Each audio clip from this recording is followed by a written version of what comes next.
क्या होगा अगर हमारी अपनी मिल्की वे गैलेक्सी और उसकी पड़ोसी एंड्रोमेडा कल ही टकरा जाएं?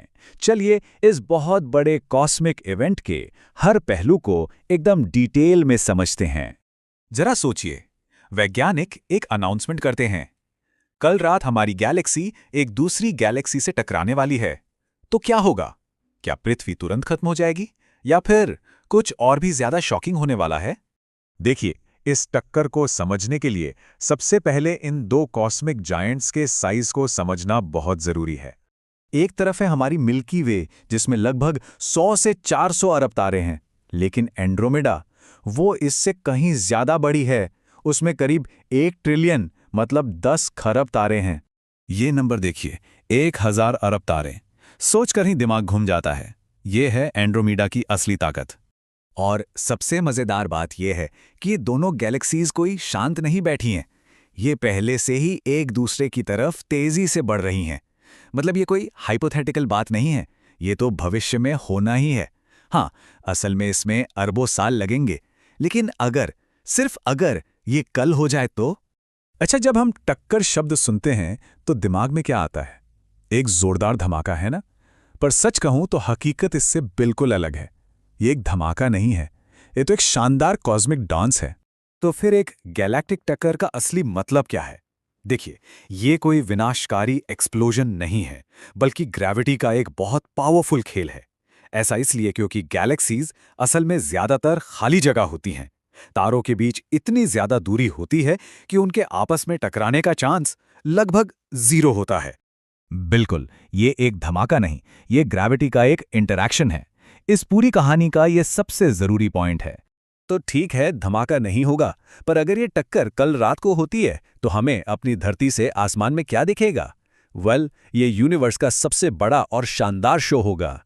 टक्कर होने से बहुत पहले ही एंड्रोमेडा रात की आसमान में धीरे धीरे बड़ी और बड़ी होती जाएगी, और एक समय ऐसा आएगा जब वो पूरे आसमान पर छा जाएगी। सोचिए, एक बिल्कुल सिनेमैटिक व्यू, जैसे कोई साई-फाई मूवी चल रही हो। और फिर ग्रेविटी का वो असली डांस शुरू होगा। पहला स्टेप, जैसे जैसे गैलेक्सीज पास आएंगी, उनकी ग्रेविटी की खींचतान और तेज हो जाएगी। फिर उनके जो स्पाइरल आर्म्स हैं वो खिंचकर बिगड़ने लगेंगे। इसके बाद तारों और गैस की लंबी लंबी धाराएं बनेंगी, जिन्हें टाइडल टेल्स कहते हैं। और आखिर में गैस के बड़े बड़े बादल आपस में टकराएंगे, जिससे क्रिएशन की एक जबरदस्त लहर उठेगी। गैस के बादलों की इस टक्कर का नतीजा नए तारों के बनने की रफ्तार में एक बहुत बड़ा, एक मैसिव स्पाइक आएगा। आसमान हजारों नए चमकीले तारों से जगमगा उठेगा, और रात का आसमान इतना रोशन हो जाएगा जिसकी हम कल्पना भी नहीं कर सकते। अब आते हैं उस सवाल पर जो हम सबके दिमाग में है, भाई हमारा क्या होगा, पृथ्वी का क्या होगा? और इसका जवाब थोड़ा हैरान करने वाला है। पृथ्वी के डायरेक्ट डिस्ट्रक्शन का चांस बहुत ही कम है। जैसा हमने समझा, तारे तो टकराएंगे नहीं, लेकिन असली खतरा डायरेक्ट नहीं, इनडायरेक्ट है। 2 बड़े खतरे हैं। पहला, हमारे सूरज की पोजीशन इस नई गैलेक्सी में बदल सकती है, जिससे पृथ्वी का ऑर्बिट अनस्टेबल हो सकता है। और दूसरा, आसपास होने वाले सुपरनोवा यानी तारों के विस्फोट बढ़ सकते हैं।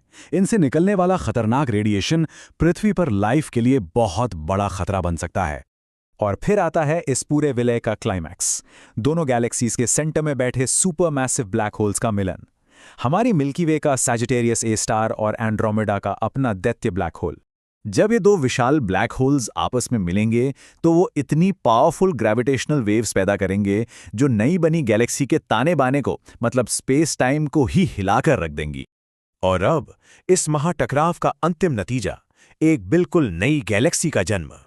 मिलिए मिल्कोमेडा से, ये मिल्की वे और एंड्रोमेडा के विलय से बनी एक नई विशाल गैलेक्सी का एक अनऑफिशियल नाम है। इसका आकार शायद आज की स्पाइरल गैलेक्सीज जैसा नहीं होगा, बल्कि एक अंडाकार यानी इलिप्टिकल गैलेक्सी जैसा होगा। लेकिन अब एक रियलिटी चेक कर लेते हैं। हमारे कल वाले सिनेरियो के बिल्कुल उलट, असल में ये टक्कर आज से लगभग 4.5 अरब साल बाद शुरू होगी, और इस पूरे प्रोसेस को खत्म होने में 6 से 7 अरब साल लगेंगे। तो इस पूरी कहानी का निचोड़ क्या है? इमीडिएट इफेक्ट, रात के आसमान में एक शानदार बदलाव। मिड टर्म इफेक्ट, बहुत बड़े पैमाने पर नए तारों का बनना। और गैलेक्सी के आकार का बिगड़ना। और लॉन्ग टर्म रिजल्ट, एक बिल्कुल नई मर्ज्ड गैलेक्सी। और जीवन पर असर, डायरेक्ट डिस्ट्रक्शन का चांस बहुत कम है, लेकिन इनडायरेक्ट खतरे बिल्कुल रियल हैं।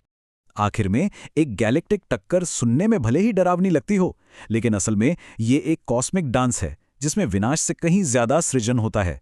ये हमें यूनिवर्स की क्रिएटिव पावर की याद दिलाता है और ये भी कि इस विशाल ब्रह्मांड में हम कितने छोटे हैं।